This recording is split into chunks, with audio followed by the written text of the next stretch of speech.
നമുക്ക് കിരണിന്റെയും കല്യാണിയുടെയും നാളത്തെ നല്ലൊരു വിശേഷം കേട്ടാലോ. അതിനുമുമ്പ് ഒരു കാര്യം പറഞ്ഞോട്ടെ. രേവതിയുടെയും സച്ചിയുടെയും നാളത്തെ വിശേഷങ്ങളൊക്കെ ഞാൻ ഉച്ചയ്ക്ക് തന്നെ ചാനലിനകത്ത് അപ്ലോഡ് ചെയ്തിട്ടുണ്ട് കേട്ടോ. അപ്പൊ അത് കാണാനായിട്ട് താല്പര്യമുള്ളവര് കയറി കാണാൻ ശ്രമിക്കണേ. അങ്ങനെ നാളത്തെ വിശേഷത്തില് കിരൺ ഭയങ്കര സങ്കടത്തോട് കൂടിയിട്ടാണ് വീട്ടിലേക്ക് വരുന്നത്. അങ്ങനെ വന്നിട്ട് കല്യാണിന്റെ കാര്യങ്ങളൊക്കെ പറയാണ്. മനോഹറിനെ രാഹുൽ തല്ലി ചതച്ച കാര്യങ്ങളെക്കുറിച്ചൊക്കെ എല്ലാം കേട്ട് കഴിഞ്ഞപ്പത്തിന് കല്യാണി പറഞ്ഞു, അല്ല അവൻ ജീവിതത്തിലേക്ക് മടങ്ങി വരുവാ, അതൊന്നും ഉറപ്പ് പറയാൻ പറ്റില്ല കല്യാണി. അവന്റെ കാര്യം ഇച്ചിരി ക്രിട്ടിക്കലാണ്. അവനാണെങ്കിലും മോളെ കാണണമെന്ന് പറഞ്ഞിട്ട് വാശി പിടിക്കുന്നുണ്ട്. എങ്ങനെയെങ്കിലും മോളെ ഒന്ന് കൊണ്ട് കാണിക്കാമെന്നാ ചോദിക്കുന്നത്. ഇനി ചിലപ്പോൾ അവന് ജീവിതത്തിൽ കാണാൻ പറ്റില്ലെന്നൊക്കെ അവൻ പറയണേ. അത് കേട്ടപ്പോ കല്യാണി പറഞ്ഞു, സരി പറഞ്ഞിട്ടുണ്ട് സമ്മതിക്കുമെന്ന് തോന്നുന്നു കിരണേട്ടാ. ഇല്ല, ഒരിക്കലും സമ്മതിക്കില്ല. അല്ലെങ്കിൽ തന്നെ സരിയു ഭയങ്കര സന്തോഷത്തിലാ. ഇനിയിപ്പോ അവന് ഇത്തിരിയെങ്കിലും ജീവൻ ബാക്കിയുണ്ടെങ്കിൽ അതും കൂടെ തീർക്കുമെന്നും പറഞ്ഞ് അവള് നടക്കുന്നേ.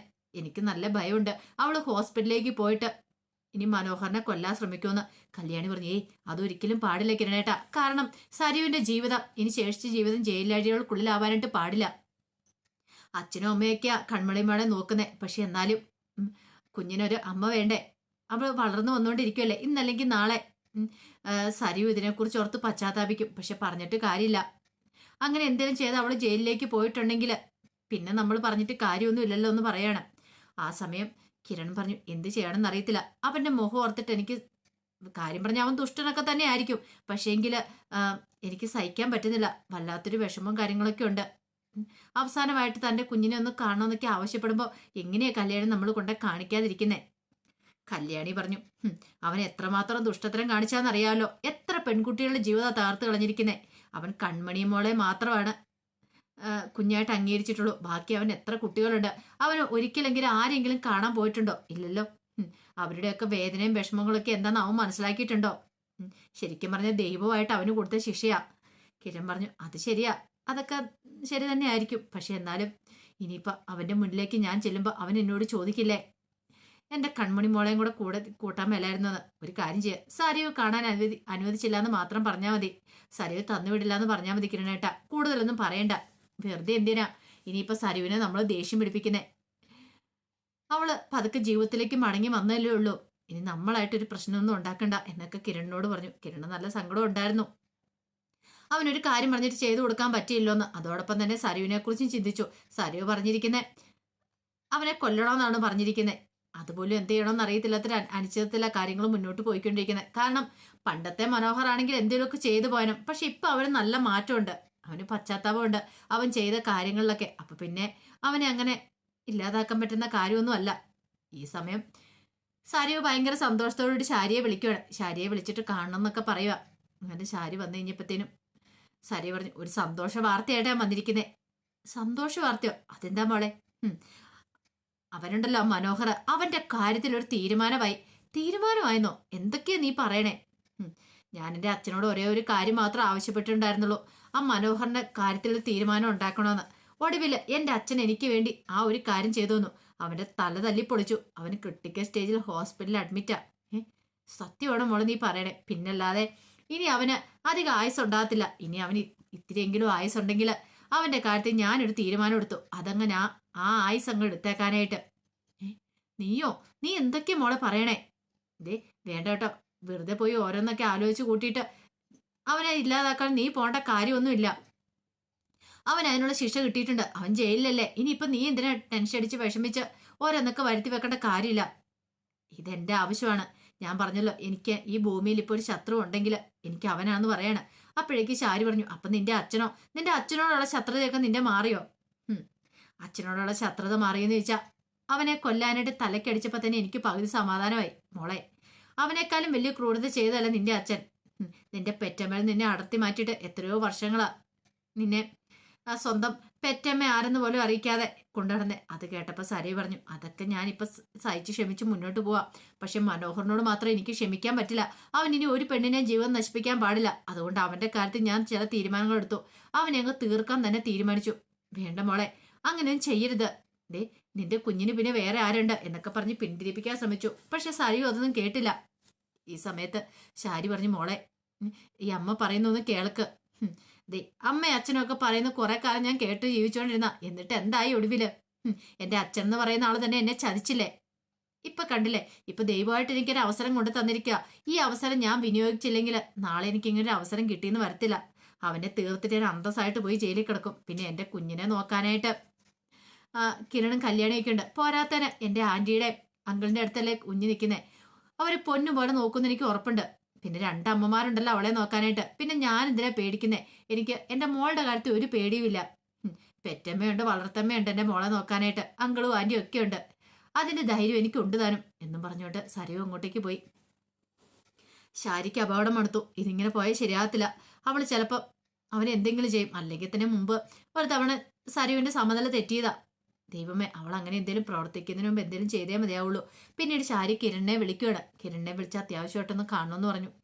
അങ്ങനെ കിരൺ വന്നു കഴിഞ്ഞപ്പോഴത്തേനും ശാരി പറഞ്ഞു, മോനെ നീ ഒരു ഉപകാരം ചെയ്യണം. എന്താ? അവളുണ്ടല്ലോ സരയു, ആ മനോഹറിനെ കൊല്ലൂന്നും പറഞ്ഞ് നടക്കുന്നത്. എനിക്ക് എന്ത് ചെയ്യണമെന്ന് പോലും അറിയത്തില്ല. അല്ല, അതിനിപ്പോ എനിക്ക് എന്ത് ചെയ്യാൻ പറ്റും? മോൻ എങ്ങനെയും അവളെ തടഞ്ഞാൽ മതിയാവുള്ളൂ. അറിയാലോ, അവളുടെ ജീവിതം തീരും. അവനെ എന്തെങ്കിലും ചെയ്തിട്ടുണ്ടെങ്കിൽ അവള് പിന്നെ ജയിലുകൾക്കുള്ളിലാവും. അവളുടെ അച്ഛനും ഇങ്ങനെയായിപ്പോയി. പക്ഷെ അവളും കൂടെ നഷ്ടപ്പെട്ട് കഴിഞ്ഞാൽ കാര്യം പറഞ്ഞാൽ ഞാൻ വളർത്തമ്മയായിരിക്കും. പക്ഷെ അവൾ എനിക്ക് സ്വന്തം മോള് തന്നെയാ. അവൾക്ക് അങ്ങനെ എന്തെങ്കിലും സംഭവിച്ച പിന്നെ ഞാൻ ജീവനോടെ ഉണ്ടാകത്തില്ല. മോനെ, എങ്ങനെയെങ്കിലും അവനെ ഒന്ന് പിന്തിരിപ്പിക്കണം. ഒരു കാരണവശാലും അവൾ അവനെ ഒന്നും ചെയ്യാനായിട്ട് പാടില്ല. നീ പറഞ്ഞിട്ടുണ്ടെങ്കിൽ അവൾ അനുസരിക്കും, എനിക്ക് ഉറപ്പുണ്ട്.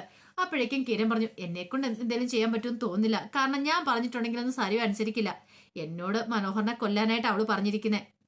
അത് പറ്റില്ലെങ്കിൽ അവള് ചെയ്തോളാന്ന്. അങ്ങനെയുള്ളിടത്തേക്ക് ഞാൻ എന്തും പറഞ്ഞോണ്ട് അവളുടെ അടുത്തേക്ക് ചെല്ലുന്നേ. പിന്നീട് പറഞ്ഞു, ഞാനിന്ന് ശ്രമിച്ചു നോക്കാം, എന്നെ കൊണ്ട് പറ്റുന്ന പോലെ ഇന്ന് ശ്രമിച്ചു നോക്കാന്നൊക്കെ പറഞ്ഞുകൊണ്ട് ശാരിയെ സമാധാനിപ്പിച്ചു. പഴയതുപോലെ ഒന്നുമല്ല, മനോഹറിന് നല്ല മാറ്റം കാര്യങ്ങളൊക്കെ ഉണ്ട്. അതൊക്കെ അവന്റെ അടവും അഭ്യാസവും. മോനെ, അതൊന്നും നീ കണ്ട് വിശ്വസിക്കല്ലെന്ന് പറയണം. നമുക്ക് നോക്കാന്നൊക്കെ പറഞ്ഞു കിരണ്. പിന്നീട് കിരൺ മനോഹറിനെ കാണാനായിട്ട് ചെന്നു.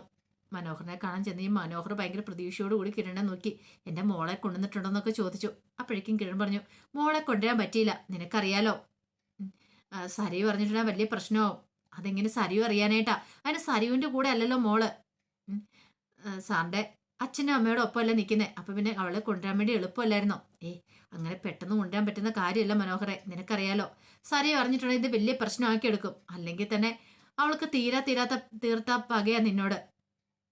കാരണം നീ അങ്ങനത്തെ ഒരു ചതിയല്ലേ അവളോട് ചെയ്തിരിക്കുന്നേ. അവളുടെ പക അടങ്ങുന്നില്ല. അവൾ ചിലപ്പോൾ നിന്നെ കൊല്ലാൻ വരെ വേണ്ടി വന്നെന്നിരിക്കും. അവൾ അങ്ങനെ ഒരു ഘട്ടത്തിലൂടെ ഇപ്പൊ കടന്നു പോയിക്കൊണ്ടിരിക്കുന്നേ. നിന്റെ ജീവന് ഒരു ആപത്തുണ്ട്. അപ്പോഴേക്കും മനോഹർ പറഞ്ഞു, അവൾ എന്നെ എന്ത് വേണേലും വന്ന് ചെയ്തോട്ടെ, എന്നെ കൊന്നോട്ടെ. പക്ഷെ എന്റെ മോളെ അവസാനമായിട്ടൊന്ന് കണ്ടാൽ മാത്രം മതി കിരൺ സാറേ. അത്രയെങ്കിലും ഒരു ഉപകാരം എനിക്ക് ചെയ്താട്ടെ. ഇന്നലെ അതാ സാറിനോട് ഞാൻ പറഞ്ഞേ, എന്റെ മോളെ എനിക്കൊന്ന് കാണണമെന്ന്. ചിലപ്പോൾ അവൾ എന്നെ കൊല്ലാനായിട്ട് വരുമായിരിക്കും. ഇതൊക്കെ എനിക്ക് അറിയാവുന്നതുകൊണ്ടാന്ന് പറയണം.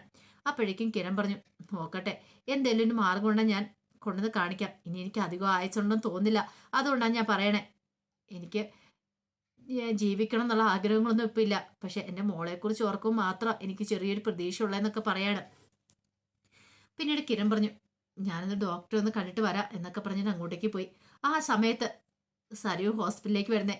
സരയു മുഖം തന്നെ വേറെ ആരും തിരിച്ചറിയാതിരിക്കാൻ വേണ്ടിയിട്ട് ഒരു പർദ്ദയൊക്കെ ധരിച്ചാ വരുന്നേ. കണ്ണ് മാത്രമേ കാണത്തുള്ളൂ, മുഖം മൊത്തം മറച്ചു. അങ്ങനെ അങ്ങോട്ട് വന്നിട്ട് ആലോചിച്ചു, എന്ത് ചെയ്യണം. അവന്റെ മുറിയിൽ കിടക്കാൻ അത്ര പെട്ടെന്നും കിടക്കാൻ പറ്റില്ല. തന്നെ അകത്തേക്ക് കടത്തി വിടത്തില്ല. അപ്പൊ എന്താ ചെയ്യേണ്ടത് ഇങ്ങനെ ആലോചിച്ചു. പിന്നെ ഓർത്തു, ഇവിടുത്തെ നേഴ്സുമാരുടെ ഡ്രസ്സ് അത് കിട്ടുവാണെങ്കിൽ ഒരു പക്ഷെ തനിക്ക് രക്ഷപ്പെടാനായിട്ട് പറ്റും. കാരണം അവനെ തീർത്ത് കളഞ്ഞിട്ട് തനിക്ക് ഈസി ആയിട്ട് രക്ഷപ്പെടാൻ പറ്റും എന്നൊരു ചിന്ത മനസ്സിലേക്ക് വന്നു. അങ്ങനെയാണെങ്കിൽ അവരുടെ നേഴ്സസ് റൂമിലേക്ക് ചെല്ലണം. അവരുടെ ഡ്രസ്സ് മാറുന്നില്ല, ചിലപ്പോൾ ആരുടെയും ഡ്രസ്സ് കാണും, അതെടുത്തിട്ട് ധരിക്കാന്നൊക്കെ ഓർത്ത് അങ്ങനെ സരയു പാത്തും പതിയും അങ്ങോട്ടേക്ക് ചെന്നു. അവിടെ ചെന്ന് കഴിഞ്ഞപ്പം സരയുവിന് സന്തോഷമായി. അവിടെ ആരുമില്ല. നോക്കിക്കഴിഞ്ഞപ്പോൾ അതിൻ്റെ അകത്തൊരു ജോഡി ഡ്രസ്സ് കിടപ്പുണ്ട്. സരയു പെട്ടെന്ന് താരം ധരിച്ചിരുന്ന പർദ്ദയൊക്കെ ഊരി മാറ്റി അവിടെ കിടന്നതിന് ആ ഡ്രസ്സൊക്കെ എടുത്ത് ധരിച്ചു. കൊള്ളാം, ഇപ്പൊ തന്നെ കണ്ട ആർക്കും തിരിച്ചറിയാനായിട്ട് പറ്റില്ല. ഇനി മാസ്ക് കൂടെ വെച്ചാൽ മതി. അങ്ങനെ മാസ്ക് ഒക്കെ വെച്ച് സരയു നേരെ മനോഹറിന്റെ മുറിയെ ലക്ഷ്യമാക്കി നീങ്ങുവാണ് അവനെ തീർക്കാൻ വേണ്ടിയിട്ട്. അവന്റെ കഴുത്ത് ഞെരിച്ച് കൊല്ലണം എന്നൊരു മോഹം മാത്രമേ സരയുവിന്റെ മനസ്സിലുള്ളൂ. ഇനി തന്റെ അച്ഛനെ കൊണ്ടും കിരണിനെ കൊണ്ടും ഒക്കെ ചെയ്യാൻ കഴിയാത്ത കാര്യം താൻ ചെയ്യാനായിട്ട് പോവുകയാണ്. അവനെ തീർക്കുന്നതോട് കൂടിയിട്ട് തനിക്ക് സമാധാനമാവും. പിന്നെ തന്റെ മോളുടെ കാര്യത്തോർത്ത് തനിക്ക് ടെൻഷൻ അടിക്കേണ്ട കാര്യമില്ല. അവളെ നോക്കാൻ ഇഷ്ടംപോലെ ആൾക്കാരൊക്കെ ഉണ്ട്. അവനെ കൊന്നിട്ട് ജയിലിൽ പോയി കിടന്ന അതിനൊരു അന്തസ്സുണ്ട് എന്നൊരു ചിന്തയോട് കൂടിയിട്ടാണ് മനോഹറിന്റെ മുറിയുടെ അങ്ങോട്ടേക്ക് ചെല്ലുന്നത്. അപ്പൊ അതിന്റെ വിശേഷങ്ങളൊക്കെയാണ് കാണാൻ പോകുന്നത്. ആ വിശേഷങ്ങൾക്കായി നമുക്ക് എല്ലാവർക്കും കാത്തിരിക്കാട്ടോ. ഒരിക്കൽ കൂടി എല്ലാവർക്കും ശുഭരാത്രി നേർന്നുകൊണ്ട് നിർത്തുന്നു. നന്ദി.